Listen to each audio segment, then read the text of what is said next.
అదరగొట్టే కారం రంగు రుచి ఆచి కారం పొడి.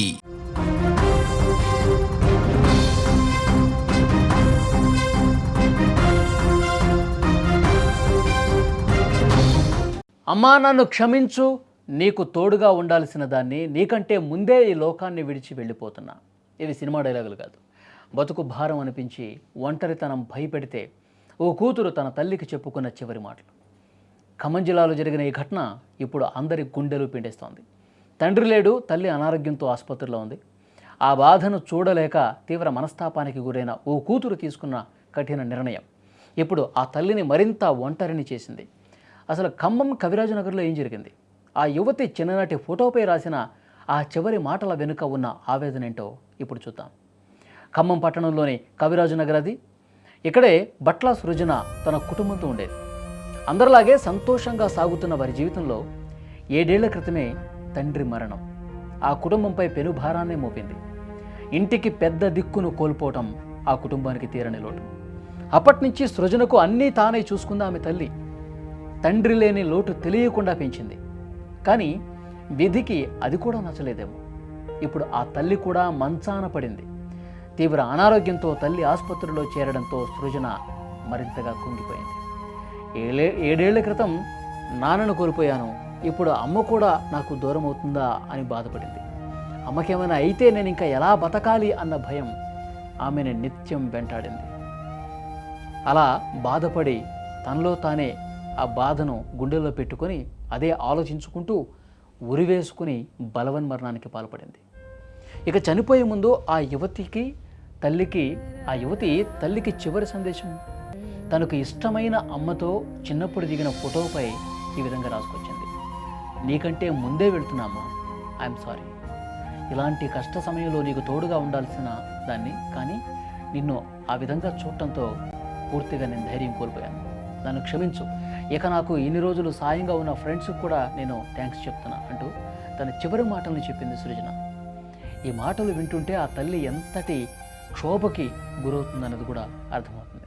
నిజంగా చాలా బాధ కలిగిస్తున్నటువంటి విషయం. తన చిన్ననాటి ఫోటో మీద ఈ విధంగా రాసి తనువు చాలించిందంటే ఇప్పుడు ఆ తల్లి నిజంగా ఇంకా చాలా బాధకి గురవుతూ ఉంటుంది.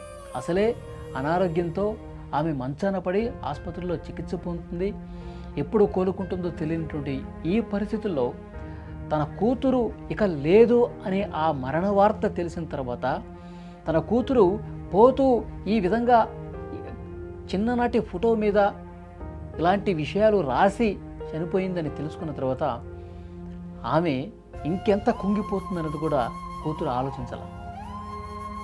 నాకు తండ్రి లేడు, తల్లి కూడా ఇప్పుడు పూర్తిగా మంచాన పడిపోయింది, ఏంటి నా జీవితం, ఎందుకు ఈ విధంగా, ఇలాంటి బతుకు నాకు ఎందుకు అని తను చనిపోయింది. కానీ తన చావును తను చూసుకుంది. కానీ ఇక భర్తను కోల్పోయి కూతురును కోల్పోయి అసలే అనారోగ్యంతో పాలవుతున్నటువంటి ఆ తల్లి ఇంకా ఎంత మనోవేదనకి గురవుతుంది, ఇంకా ఎంత దుఃఖిస్తుంది, ఇంకా ఎంత బాధపడుతుంది అన్న విషయం పాపం ఆ కూతురు గమనించకుండా వెళ్ళిపోయిందంటే ఇక్కడ ఎవరిది తప్పని చెప్పాలి?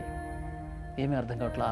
ఆ కుటుంబానికి సంబంధించిన ఇతర బంధువులు కావచ్చు, ఆ కుటుంబానికి దగ్గరగా ఉన్నవాళ్ళు కావచ్చు, చాలా అంటే చాలా బాధను వ్యక్తం చేస్తూ ఉన్నారు. మంచాన పడ్డ ఆ తల్లి మాట్లాడలేని స్థితిలో ఉంది. ఆ తల్లి ఇంకా కళ్ళెమ్మట నీళ్ళు వస్తూ ఉన్నాయి. మాట్లాడేందుకు ఓపిక లేదు, ఏడ్చేంత ఓపిక అంతకన్నా లేదు. గుండెల్లోనే కుమిలిపోయి బాధకు గురవుతున్నటువంటి పరిస్థితి. నిజంగా ఈ కష్టం ఏ కుటుంబానికి రాకూడదు. కనీసం ఆ కూతురైనా మంచాన పడ్డ ఆ తల్లిని కాపాడుకోవాల్సినటువంటి బాధ్యత ఆ కూతురు మీద ఉంది. కానీ ఆ బాధ్యతను విస్మరించి లోకం ఇటు చెడిపోయిందంటే నిజంగా చాలా బాధ కలుగుతుంది. ఈ వార్త చెబుతున్నందుకు నాకు కూడా కళ్ళలో నీళ్లు తిరుగుతున్నటువంటి పరిస్థితి. చాలా బాధకరమైన విషయం. ఆ కూతురు ఆ విధంగా చేయకుండా ఉండాల్సిందే. ఐఎమ్ సారీ అమ్మా అని చెప్పి మీరు ఆ సర్కిల్లో కూడా చూడొచ్చు. ఆ ఫోటో మీద రాసినటువంటి ఆ పదాలు కూడా మీరు చూడొచ్చు. ఐఎమ్ సారీ అమ్మా అని చెప్పి రాసింది. మొత్తం తన ఫ్రెండ్స్కి థ్యాంక్స్ చెప్పింది. ఇలాంటి జీవితం ఎందుకని చెప్పి మరి ఆమె ఎందుకు అంత పర్సనల్గా ఫీల్ అయిపోయి అంత బాధకి గురై తనువు చాలించింది అన్నది కూడా అర్థం కాని విషయం. నిజంగా ఆ తల్లి గురించి ఆలోచించి ఉండాల్సింది. కానీ అక్కడ ఇరుగు పొరుగు వాళ్ళందరూ కూడా ఇలా చేయకుండా ఉండాల్సిందని చెప్పి ఆ కూతురు గురించి మాట్లాడుకుంటున్నారు. ఇంకా ఆ తల్లి మంచాన ఉన్నటువంటి ఆ తల్లి ఇంకెప్పుడు కోలుకుంటుంది? ఇది ఒక పెద్ద ప్రశ్నగా మిగిలింది.